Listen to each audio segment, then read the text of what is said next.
Hey guys, welcome back to the conversation on race and racism and George Floyd and the many other names that can be listed. So I think one critical piece before we even get to the issues is to start laying down stones or a framework as to what is our strategy. You know, the one of the biggest feelings that I'm getting as I'm talking to people is the feeling of being lost. How do we even start with this issue? And I just want to give you 3 to 4 things to maybe just consider. And I'm hoping that it alleviates just a little bit of the tension and pressure of confusion as to how do we even begin. The first pillar is that we all have a part to play. Now, I know some of you guys are thinking, well, duh, Matt, we all have a part to play. But no, honestly, we all have a part to play. Some of you who are watching this right now are of African American descent, or maybe you're a minority, or maybe you've just been an activist and you're European American descent or white. And you've been at it. You have been talking to people and trying to reshape the world and to be a better place in regards to racism. And you've been out there protesting for years now. And I know you're probably thinking to me, well, yes, Matt, I agree with you. But, I kind of want to say this for the people who've been on the other side who this is their first time.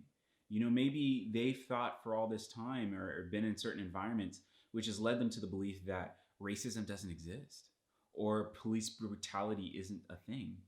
And for many people, this is a big wake up call and a very big shocker. And it's really shifting paradigms in a deep way. And I know a lot of you guys are in a vulnerable place right now. And I want to encourage you that we all have a part to play, and you have a part to play. And I don't want you to feel silenced or pushed aside, but to say to you that you are valuable to this endeavor of solving racism in our country. Number two, and this is probably a bit of a shocker for some people, but maybe not for others, we can't solve it all. And it sucks. A lot of feedback that I got was this feeling again of being overwhelmed, especially for people who this is your first exposure. The feelings of, oh man, this thing was here all along. We need to do something about it and completely do away with it. Now, I agree with you. We should do something about it. And that sense of urgency is a good thing. But I think for some people, there can be an expectation that we put upon ourselves that says we have to solve it all and we have to solve it all now. And if you take that burden upon yourself, again, in an unhealthy way, that it can be crushing. And I think that it's important during this time that we get into the mindset ultimately to start acting and trying to solve racism. And if we put an expectation on ourselves or carry around a mindset that leads to inactivity, I think that's counterproductive to the conversation and to the movement as a whole to end and stop racism. And so I think coming to terms in reality to say, this problem is bigger than me, and I cannot solve it all. We as a people cannot solve it all. I think that's actually important and a healthy step towards resolving racism in order for us to get into the right frame of mindset to not be frozen to not do anything. Now, I know some of you are thinking, well, if we can't solve it all, why do anything? Well, that leads to the next point. Though we can't solve it all, we can solve something, and we should. And I think that's something that we should be keeping in mind.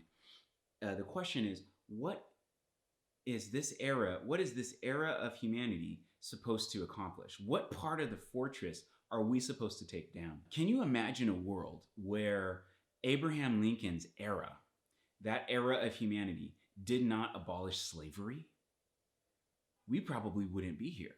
I wouldn't be here, and maybe you might not be here either. It was imperative for them to do what they could to solve racism.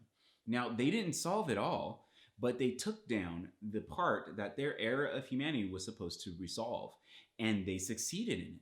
Likewise, the era of Martin Luther King abolished segregation. Now, I know that people will say that we have redlining, et cetera, et cetera, et cetera, but at least legally and lawfully, we are not segregated, or we're not supposed to be segregated. And so for us, the question becomes, what is this era of humanity supposed to take down? That drastically limits the scope in terms of saying we have to solve all of racism, rather than let's focus our field of fire onto one point, a point that we as an era of humanity can solve. And after asking that question, after narrowing it down to that framework, I think it's logical to then ask the question of this part in the era of humanity, what now of that we're supposed to solve? What now am I supposed to do within that? And this gets to a specific point, which is the subject matter of the video.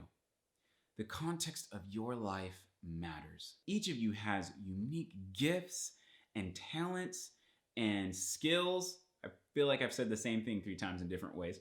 And wealth or positions or relationships that you can speak into in order to impact change. And the person who's maybe living in South Central LA and their fight against racism is going to look very different than someone who's living in, let's say, Kansas. And so I want to get across to you that the context of your life matters. We have to narrow down what is it that we can do. And once we focus on what we can do, now all of a sudden I don't have to be frozen in fear that I have to accomplish everything.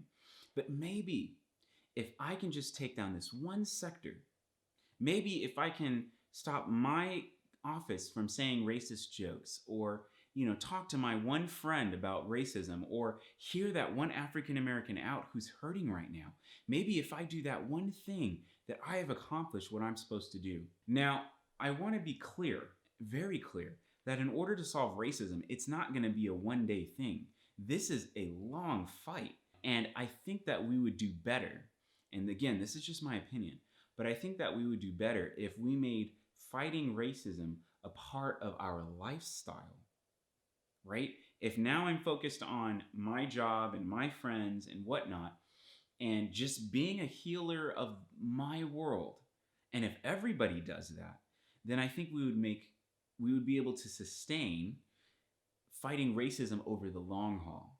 Now, that doesn't mean that we don't make the big changes or the big actions. I think during a crisis, our activity should change. And so, number one, I want to say that we all have a part to play. Number two, we can't solve it all, and it sucks. But number three, we can and should solve something. And that something should be the answer to the question, what is our era of humanity tasked to solve in order to move the ball forward and take down yet another part of the fortress of racism? And the next part is, how do I fit in with that task, with that goal, in taking down racism? What things can I do? What is it about my life that I know in order to best affix my life to make sure that I'm fighting against racism? Now, there's so much more that can be said about this topic, which I will actually continue on in part 2 of this, which is the context of your life matters. But I just wanted to stop here and give you guys a moment to really take in and reflect what I'm saying, and just give me feedback as to if this helps or not. Again, my purpose is to alleviate the feeling that leads to inactivity, and to encourage you guys to take small steps, and maybe even big steps, to helping to fight racism. So please, again, join the effort to becoming a healer of our world, so that, like Abraham's generation and Martin Luther King's generation, we also can leave the world a better place for the generations to come.